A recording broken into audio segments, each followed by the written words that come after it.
Welcome to the Connected Leaders Academy virtual conference designed to reshape your vision of transformation.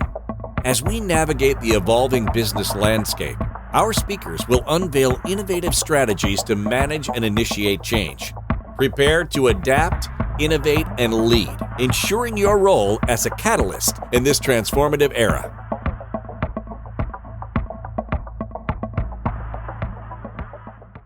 Thank you, everyone, for having me here today. I am so grateful for this opportunity to be able to share my story.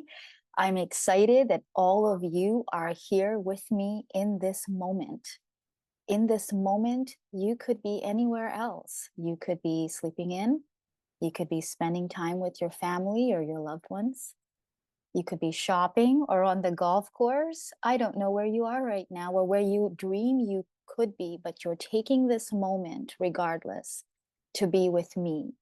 And that says something really, really special about you. It means that you are a leader. It means that you take your leadership very seriously.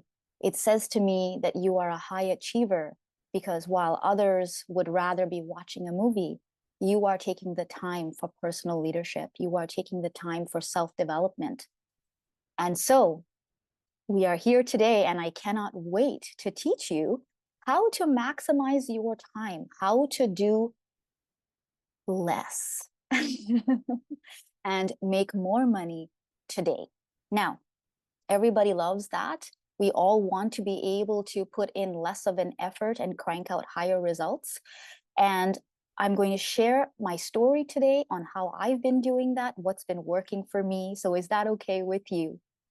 Are you okay with me being completely honest? I am only going to share with you what is coming from my personal experience and from my professional experience. So my name is Dona Constantino. I have been in the therapy psychology field now for over 13 years. And during that time, I have had the privilege of working with all kinds of leaders in every kind of capacity, from legal to athletes to law enforcement, all kinds of different types of leaders. And now I primarily work with entrepreneurs. And what I have discovered is across the board, we're all the same, aren't we? Across the board, it doesn't really matter where we have started, where we find ourselves now. We all struggle with the same issues day in and day out. We all want to live the best life that we can. We all started with a dream. Maybe that dream is to provide for your family, to retire early, to have time freedom, to be able to do the things that you just love to do, right? And somewhere along the lines, we get a little bit sidelined. We get a little bit, we discover that the dream takes a lot of work, and maybe we find ourselves in places that we never expected that we were going to find ourselves in.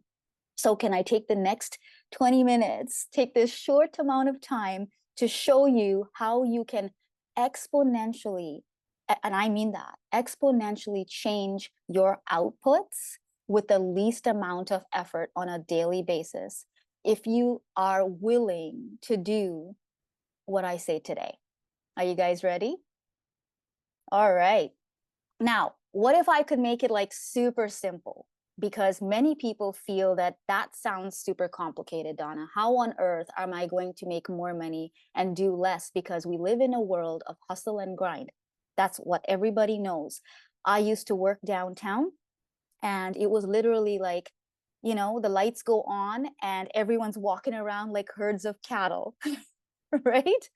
And we're just heading to work and we're coming back and people are excelling, but it's long and hard and grueling work. I'm happy to be here today and say to you that my life does not look like that at all. And I can share from personal experience that I have been able to craft a lifestyle that I have dreamt of and desired, and I work only when I want to, from where I want to. And you can have that too. So shall we dive in? All right, let's go. Okay, so a few like housekeeping rules, okay, when you work with me. I tend to talk really fast. I am slowing down over here. I've been known to be a bit of a machine gun is what I've been called. So grab some paper, grab a pen, grab your journal, if you have one, and take some notes, because you're probably going to have things pop up for you as you engage in this content. And I want you to walk away with things that you can put into action right away. Is that all right? Okay. Secondly, I am going to be referring to God in my talk. Now, everybody's on a journey. This is not meant to coerce you, push you in any direction. So I just want to be respectful and say that I honor your journey wherever you are. For me, that's my personal walk with Jesus. And I've been walking with him for a long time. And I share and I include him because he's a part of my life. And truly, I would not have these results. I can't be truthfully honest. I can't be fully honest with you about my results if I don't include the spiritual component, because you need that in order to exponentially increase your outputs. All right. Okay. And then the last thing that I wanted to say here is, can you take a moment to just shut off everything around you right now and just be present here with me? Can we create this safe moment here where it's just you and I, there's no one else around us? And I want you to know that you're safe. I want you to know that this is a place where you can be heard and that you are seen. All right? All right. So there are lies that are keeping you working harder instead of smarter. They are keeping you from your full potential. They are keeping you from your dream life. You know, the one that you imagined when you first started, and then you got trapped in the middle of all of the work and the crazy, and you can't figure out like your way out. Maybe some days you dream about it. So I'm going to dive right in here into some of the really big lies that held me back and that I find are holding many others back. So the first one is, it's okay. It's not a big deal. Have you ever told yourself that? Let me tell you a little story. When I was probably 6 or 7 years old, I grew up in a really hot country, and I remember playing on the terrace. I remember thinking to myself, oh, you know, it's a really nice day. I think I'm just going to go and visit this neighbor. Now, I found myself walking towards the pathway to get to this neighbor's home and knocking on the door. Now, before I tell you why I'm knocking on this door, you need to know that this neighbor was somebody that entered my home, entered my family's home. We lived in sort of like a time in the Eastern culture where community very much raised children. So we had boarders, we had tenants, everybody sort of communed together in a family living room. And this neighbor had been over to our home multiple times, right?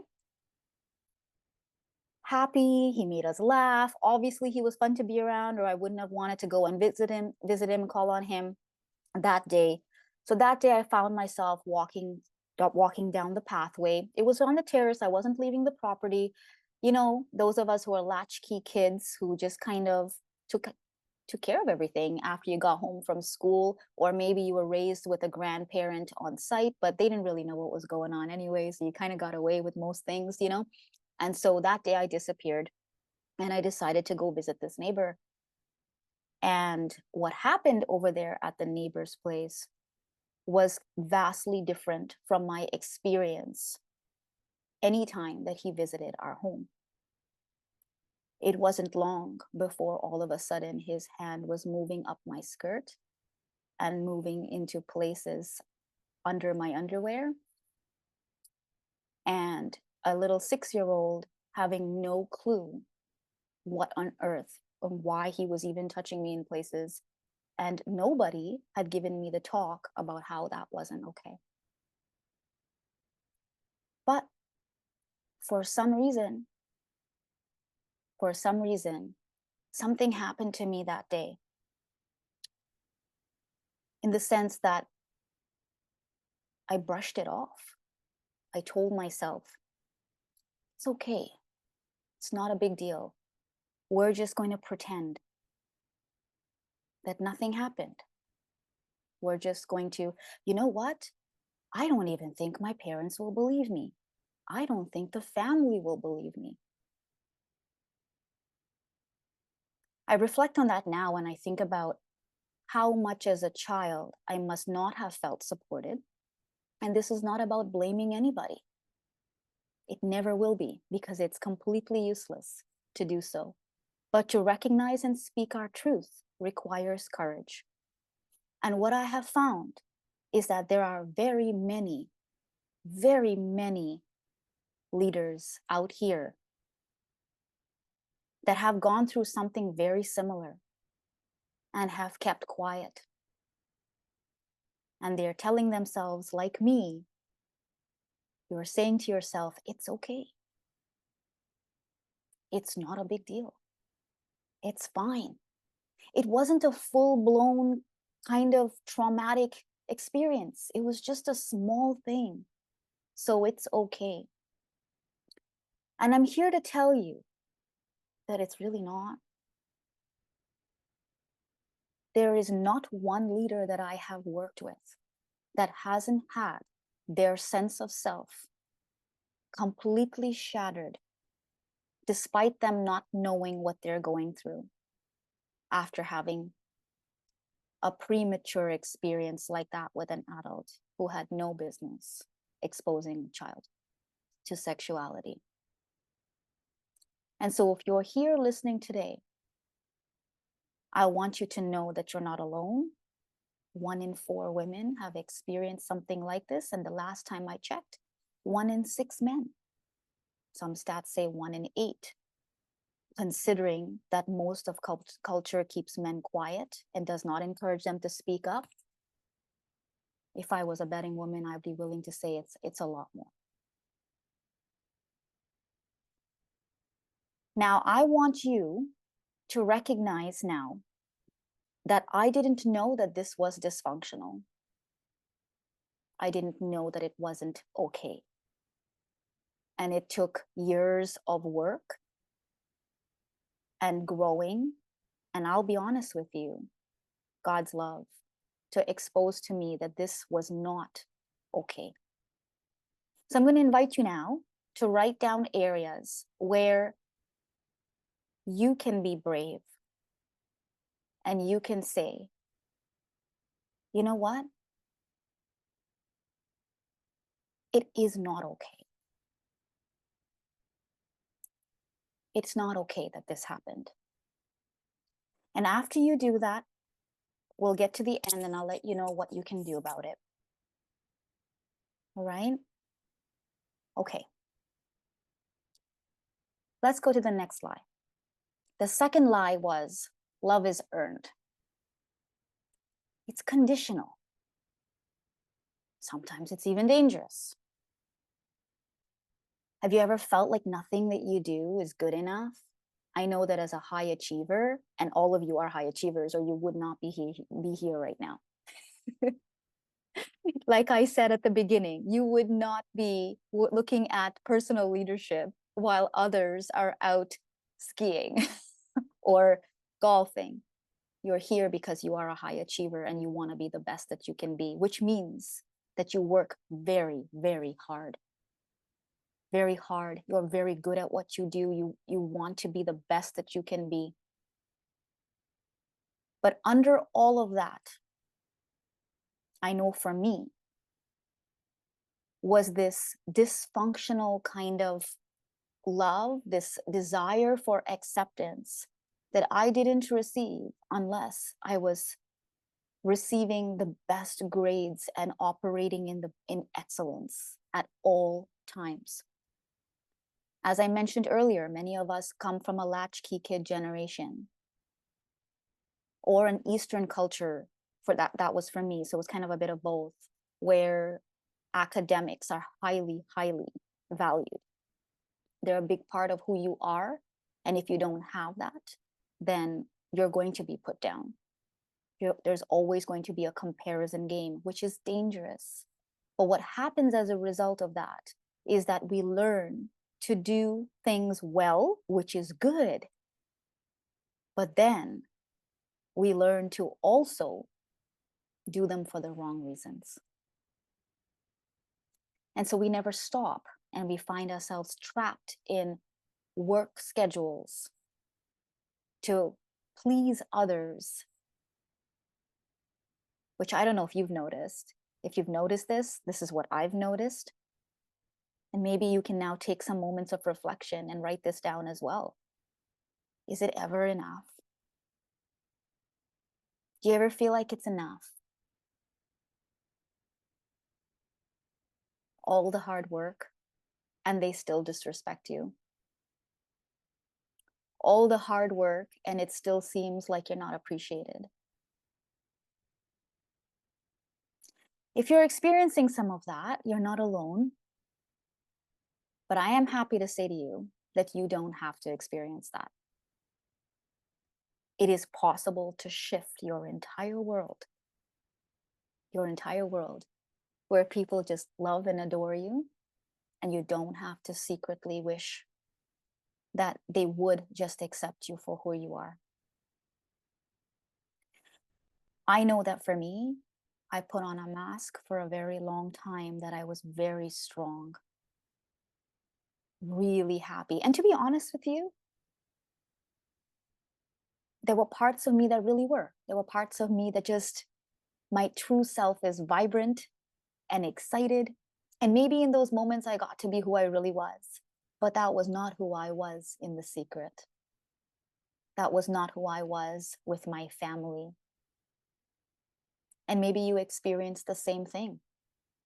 At some point, we made an agreement with ourselves that we would put on a show to be accepted and to be loved, or we would achieve these certain things to be accepted and to be loved. And I want you to know today that love is not conditional, and that you are loved for who you are. And when you can receive that, and when you can understand that, and when you can come into alignment with that, you work way less, way less. And you know what happens? Somehow, the doors and the opportunities just come flying open, and more gets done. More gets done. Because after all, money is just energetic. We give it its value. All right. The third lie. I hate myself. Let me tell you a little story real quick here, and then we'll wrap up. I remember standing at a water cooler at the bank that I worked in. I worked in corporate. I was age 22. Newly married, looking great, in the prime of my youth, in a top-notch job, getting promoted 3 times within the year. You know, it looked really good. Nice sporty car. Everything looked really good on paper, you know? Yeah. But on the inside, it felt like I was dying. And I remember standing that one day at the water cooler. It was lunchtime, and I was speaking with my colleagues, and something struck me that day. And I thought, what am I doing here? What am I wearing? The clothes that I were wearing were gifted by my then husband. And they were not me. Somewhere I had completely lost myself. I had put on so many masks for acceptance, like I mentioned earlier, that I didn't even know who I was anymore. And you know what? I didn't like who I was. I couldn't recognize me. And that day, I remember thinking, I hate myself. Have you ever been there? I know it's a tough one to admit, but I'll tell you something. I meet people every day, who will tell me that they don't, but then will put garbage in their body because deep inside, they do. They will expose themselves to harmful addictions that are killing them, destroying their marriages, downing 3 Red Bulls, sometimes drugs, just to hustle and grind so that they can perform, so they can last longer, so they can have a longer day, that they can pull in all-nighters to prove something,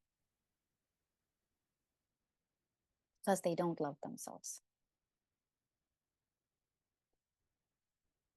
Yeah. When we love ourselves, we don't harm ourselves. So if we're harming ourselves in any capacity, we must question if we truly love ourselves. Self-discipline is the highest sense of self-love, the highest way, the avenue. It's indicative of self-love. So if we are not able to, then we need to ask ourselves if we truly love ourselves.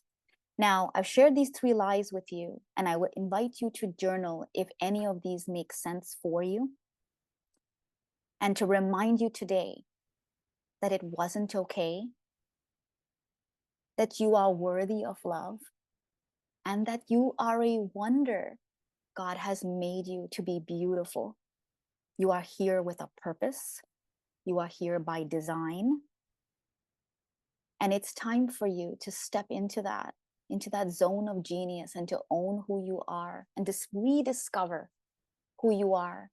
Because I promise you that as you align with these truths, and as you face your fears, you will find that you will never want to work as hard. That opportunities and doors just open to you. Because where the peace flows, my friends, the money goes. Thank you for having me and giving me the opportunity to speak into your lives today. And I pray it just has massive impact and continues to seed and germinate and bloom for you.